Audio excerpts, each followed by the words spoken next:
Romanos 7, a analogia do casamento.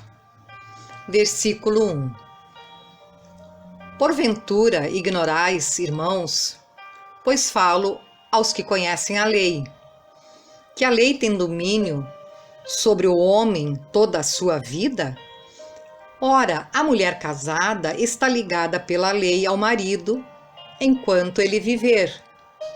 Mas se o mesmo morrer, desobrigada ficará da lei conjugal, de sorte que será considerada adúltera se, vivendo ainda o marido, unir-se com outro homem.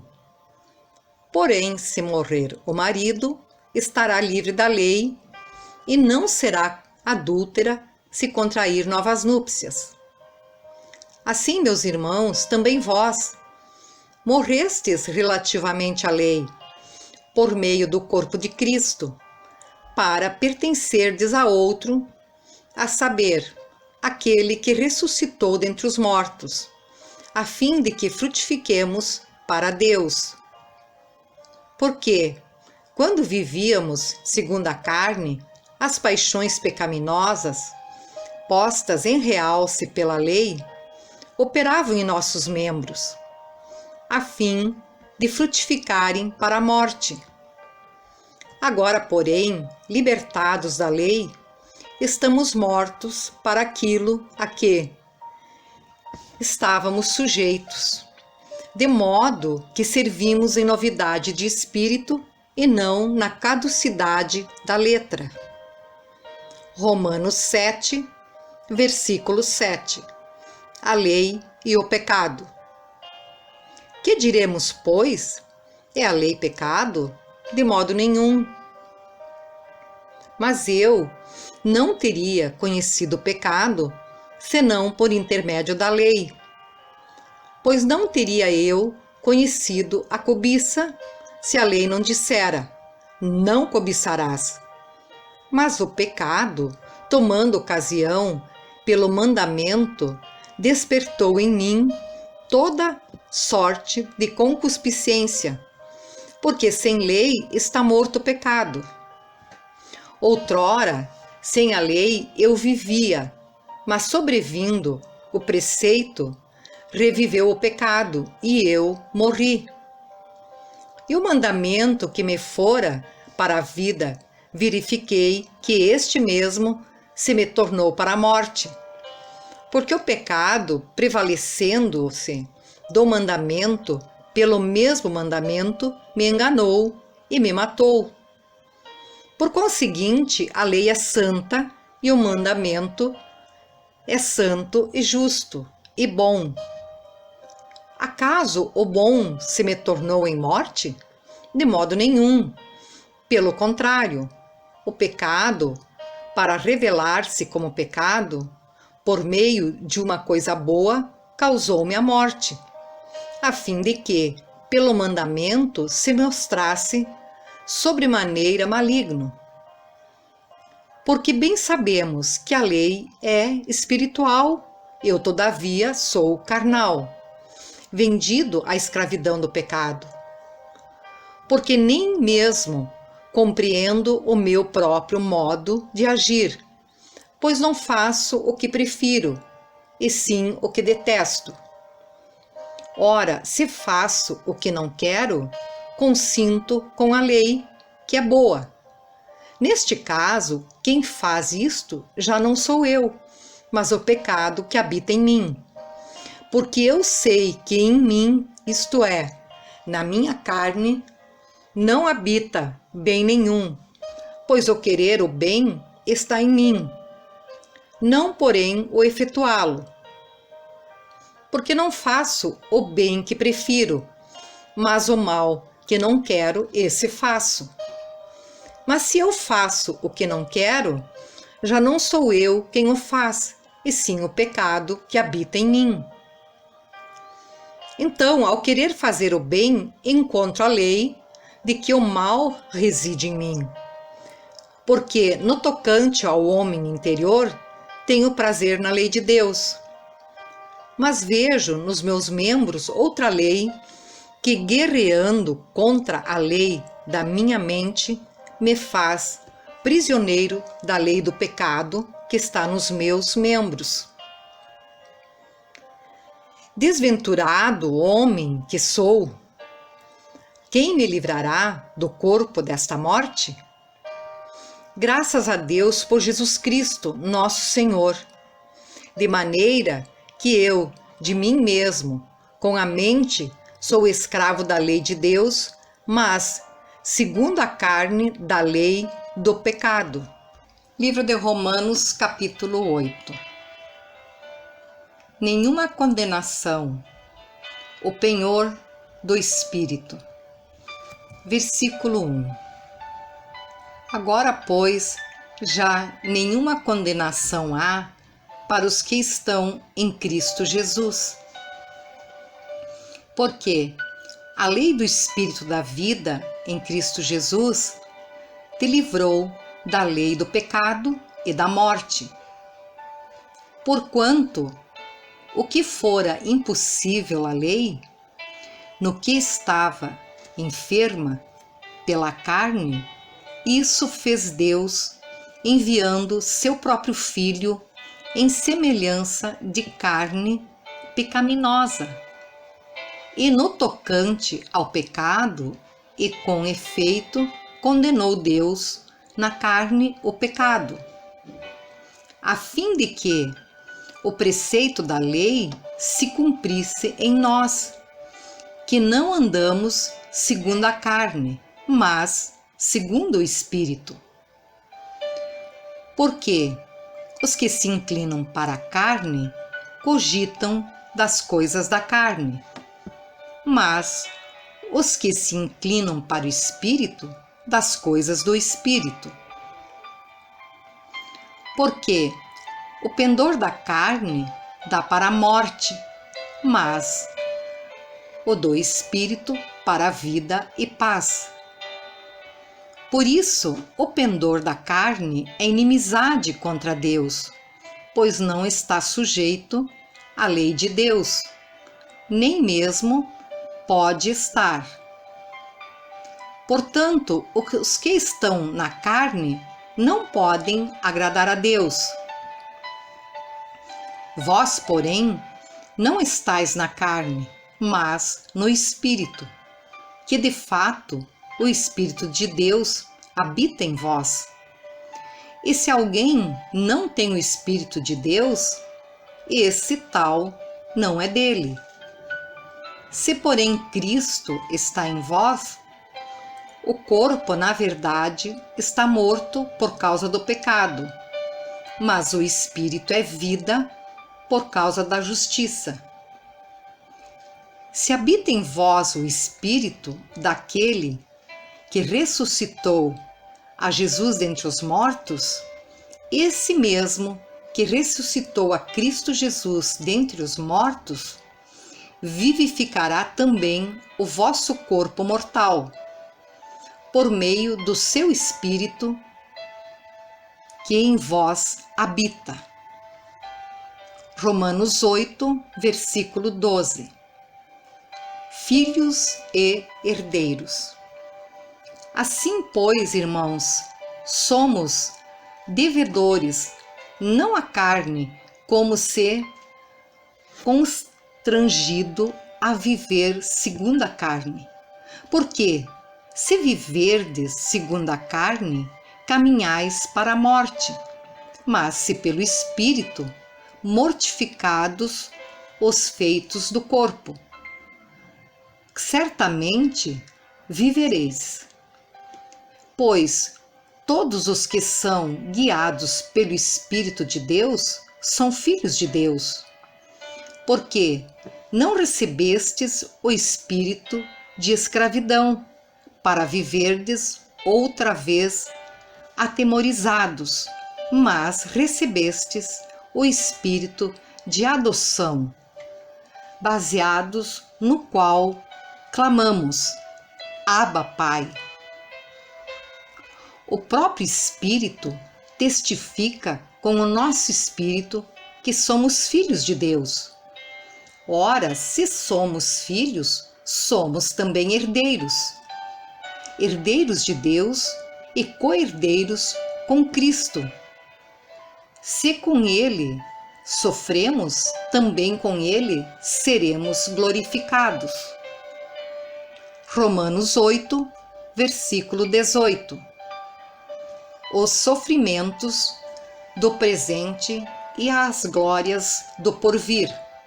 Porque, para mim, tenho por certo que os sofrimentos do tempo presente não podem ser comparados com a glória a ser revelada em nós. A ardente expectativa da criação aguarda a revelação dos filhos de Deus, pois a criação está sujeita à vaidade, não voluntariamente, mas por causa daquele que a sujeitou, na esperança de que a própria criação será redimida do cativeiro da corrupção para a liberdade da glória dos filhos de Deus. Porque também sabemos que toda a criação a um só tempo geme e suporta angústias até agora. E não somente ela, mas também nós que temos as primícias do Espírito, igualmente gememos em nosso íntimo, aguardando a adoção de filhos, a redenção do nosso corpo. Porque na esperança fomos salvos. Ora, esperança que se vê não é esperança, pois o que alguém vê, como o espera? Mas se esperamos o que não vemos, com paciência o aguardamos. A intercessão do Espírito. Romanos 8, versículo 26. Também o Espírito, semelhantemente, nos assiste em nossa fraqueza, porque não sabemos orar como convém, mas o mesmo Espírito intercede por nós sobremaneira com gemidos inexprimíveis. E aquele que sonda os corações sabe qual é a mente do Espírito, porque, segundo a vontade de Deus, é que ele intercede pelos santos. Sabemos que todas as coisas cooperam para o bem daqueles que amam a Deus, daqueles que são chamados segundo o seu propósito. Porquanto aos que de antemão conheceu, também os predestinou para serem conformes à imagem de seu Filho, a fim de que ele seja o primogênito entre muitos irmãos. E aos que predestinou, a esse também chamou, e aos que chamou, a esses também justificou, e aos que justificou, a esses também glorificou. Romanos 8, versículo 31. As provas e a certeza do amor de Deus. Que diremos, pois, à vista destas coisas? Se Deus é por nós, quem será contra nós? Aquele que não poupou o seu próprio Filho, antes por todos nós o entregou, porventura não nos dará graciosamente com ele todas as coisas? Quem intentará acusação contra os eleitos de Deus? É Deus quem os justifica. Quem os condenará? É Cristo Jesus quem morreu, ou antes quem ressuscitou, o qual está à direita de Deus e também intercede por nós. Quem nos separará do amor de Cristo? Será tribulação, ou angústia, ou perseguição, ou fome, ou nudez, ou perigo, ou espada? Como está escrito, por amor de ti somos entregues à morte dia todo. Fomos considerados como ovelhas para o matadouro. Em todas estas coisas, porém, somos mais que vencedores, por meio daquele que nos amou. Porque eu estou bem certo de que nem a morte, nem a vida, nem os anjos, nem os principados, nem as coisas do presente, nem do porvir, nem os poderes, nem a altura, nem a profundidade, e nem qualquer outra criatura poderá separar-nos do amor de Deus que está em Cristo Jesus, nosso Senhor. Romanos capítulo 9.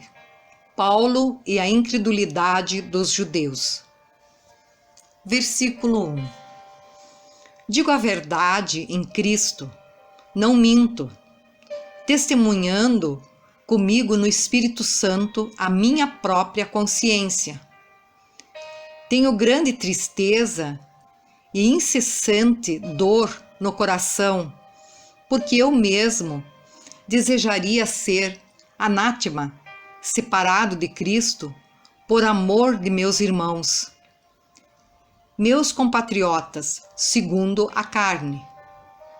São israelitas, pertence-lhes a adoção e também a glória, as alianças, a legislação, o culto e as promessas.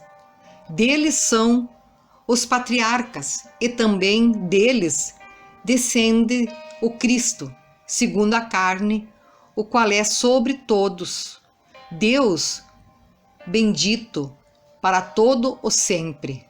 Amém.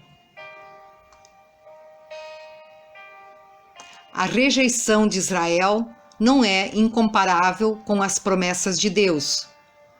Romanos 9, versículo 6.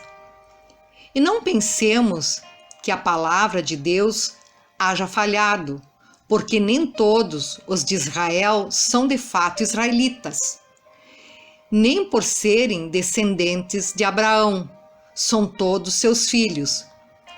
Mas em Isaque será chamada a tua descendência. Isto é, estes filhos de Deus não são propriamente os da carne, mas devem ser considerados como descendência os filhos da promessa.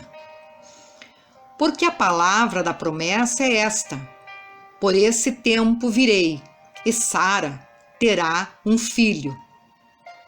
E não ela somente, mas também Rebeca, ao conceber de um só Isaque, nosso pai. E ainda não eram os gêmeos nascidos, nem tinham praticado o bem ou o mal, para que o propósito de Deus quanto à eleição prevalecesse, não por obras, mas por aquele que chama. Já fora dito a ela: o mais velho será servo do mais moço. Como está escrito: amei Jacó, porém me aborreci de Esaú. A rejeição de Israel não é incompatível com a justiça de Deus. Que diremos, pois, a injustiça da parte de Deus? De modo nenhum, pois ele diz: Moisés, terei misericórdia de quem me aprover. Ter misericórdia. Compadecer-me-ei de quem me aprover ter compaixão. Assim, pois, não depende de quem quer ou de quem corre, mas de usar Deus a sua misericórdia. Porque a Escritura diz a Faraó: para isto mesmo te levantei, para mostrar em ti o meu poder e para que o meu nome seja anunciado por toda a terra. Logo tem ele misericórdia de quem quer e também endurece a quem lhe apraz. A soberania de Deus. Romanos 9, versículo 19. Tu, porém, me dirás: de que se queixa ele ainda? Pois quem jamais resistiu à sua vontade? Quem és tu, ó homem, para discutires com Deus? Porventura pode o objeto perguntar a alguém, o fez? A quem o fez? Por que me fizeste assim?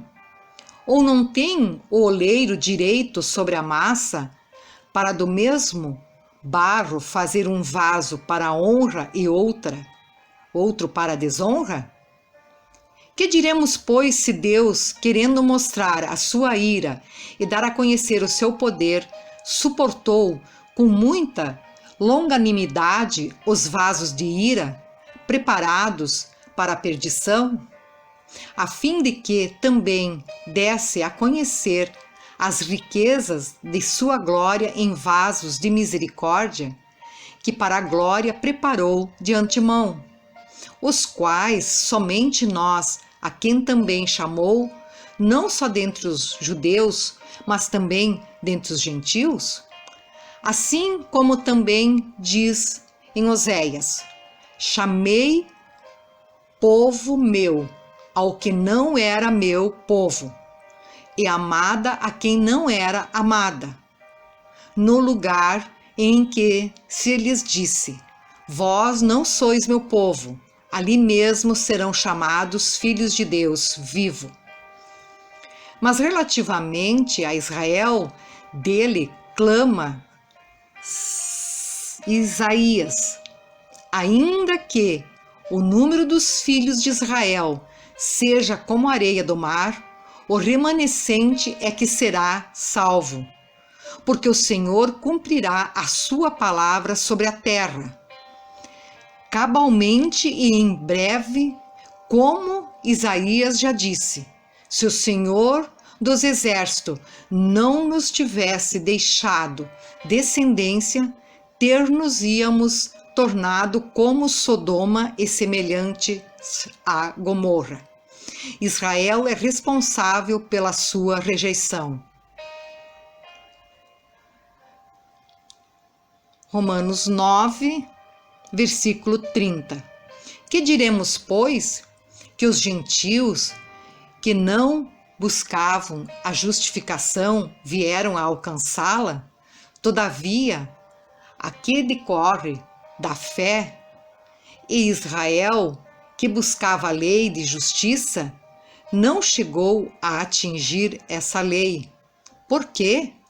Porque não decorreu da fé, e sim como que das obras.